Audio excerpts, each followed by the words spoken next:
ಎಲ್ಲರಿಗೂ ನಮಸ್ಕಾರ. ಕರ್ನಾಟಕದಲ್ಲಿ 2025ನೇ ಸಾಲಿನ SSLC ಪರೀಕ್ಷೆ ಬರೆದಿರುವಂತಹ ಅಭ್ಯರ್ಥಿಗಳಿಗೆ ಈಗಾಗಲೇ ನಿಮಗೆ ಗೊತ್ತಾಗಿರಬಹುದು, ಇಂದು ನಿಮ್ಮ 2025ನೇ ಸಾಲಿನ SSLC ಪರೀಕ್ಷೆಯ ರಿಸಲ್ಟ್ ಬರಲಿದೆ. ಈ ವಿಡಿಯೋದಲ್ಲಿ ಇಂದು ನೀವು ನಿಮ್ಮ ರಿಸಲ್ಟ್ ನ ಎಷ್ಟು ಗಂಟೆಗೆ ನೋಡ್ಕೊಳ್ಬಹುದು ಹಾಗೂ ಹೇಗೆ ಯಾವ ವೆಬ್ಸೈಟ್ ನಿಂದ ನಿಮ್ಮ ರಿಸಲ್ಟ್ ನ ಚೆಕ್ ಮಾಡ್ಕೊಳ್ಬಹುದು, ಈ ಎಲ್ಲದರ ಬಗ್ಗೆ ಮಾಹಿತಿಯನ್ನು ತಿಳಿಸ್ಕೊಡ್ತಾ ಇದ್ದೀನಿ. ವಿಡಿಯೋನ ಪೂರ್ತಿ ನೋಡಿ ತಿಳ್ಕೊಳ್ಳಿ.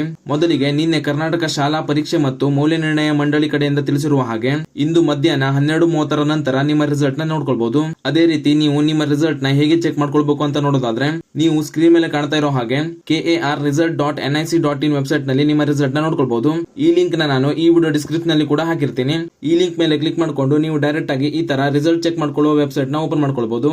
ನಂತರ ನೀವು ಸ್ಕ್ರೀನ್ ಮೇಲೆ ಕಾಣ್ತಾ ಇರೋ ಹಾಗೆ ಈ ಪೇಜ್ ನಲ್ಲಿ ಈಗ ಇಲ್ಲಿ ಕೇವಲ ಸೆಕೆಂಡ್ PUC ರಿಸಲ್ಟ್ ಲಿಂಕ್ ನ ಮಾತ್ರ ತೋರಿಸ್ತಾ ಇದೆ. ಇಲ್ಲಿ ನಿಮಗೆ ಇವತ್ತು 12 ಗಂಟೆ ಹೊತ್ತಿಗೆ SSLC 2025ರ ರಿಸಲ್ಟ್ ಲಿಂಕ್ ಕೂಡ ಆಕ್ಟಿವ್ ಮಾಡಲಾಗ್ತದೆ. ಆ ಲಿಂಕ್ ಮೇಲೆ ಕ್ಲಿಕ್ ಮಾಡಿದ್ಮೇಲೆ ಈ ತರ ಪೇಜ್ ಓಪನ್ ಆಗಿ ಬರುತ್ತೆ. ಇಲ್ಲಿ ನಿಮ್ಮ ರಿಜಿಸ್ಟ್ರೇಷನ್ ನಂಬರ್ ಹಾಗೂ ಡೇಟ್ ಆಫ್ ಬರ್ತ್ ನ ಎಂಟರ್ ಮಾಡಿ ಸಬ್ಮಿಟ್ ಅಂತ ಕೊಟ್ರೆ ಈ ರೀತಿ ನಿಮ್ಮ ರಿಸಲ್ಟ್ ನ ನೋಡ್ಕೊಳ್ಬಹುದು. ಈ ರೀತಿ ನೀವು ಈಸಿಯಾಗಿ ನಿಮ್ಮ ಮೊಬೈಲ್ ನಲ್ಲಿ ನಿಮ್ಮ ರಿಸಲ್ಟ್ ನ ನೋಡ್ಕೊಳ್ಬಹುದು. ಇದಿಷ್ಟು ಈ 2025ರ SSLC ಪರೀಕ್ಷೆಗೆ ಸಂಬಂಧಿಸಿದಂತಹ ಪ್ರಮುಖ ಮಾಹಿತಿಯಾಗಿತ್ತು. ಈ ಮಾಹಿತಿಯನ್ನ ಪರೀಕ್ಷೆ ಬರೆದಿರುವಂತಹ ನಿಮ್ಮ ಸ್ನೇಹಿತರಿಗೂ ಶೇರ್ ಮಾಡಿ, ಅವರು ಕೂಡ ತಿಳಿಸಿ. ಹಾಗೂ ಪರೀಕ್ಷೆ ಬರೆದಿರುವಂತಹ ಅಭ್ಯರ್ಥಿಗಳಿಗೆ ಆಲ್ ದ ಬೆಸ್ಟ್ ಅಂತ ಹೇಳ್ತಾ ಈ ವಿಡಿಯೋನ ಇಲ್ಲಿಗೆ ಮುಗಿಸ್ತಾ ಇದ್ದೀನಿ. ಧನ್ಯವಾದಗಳು.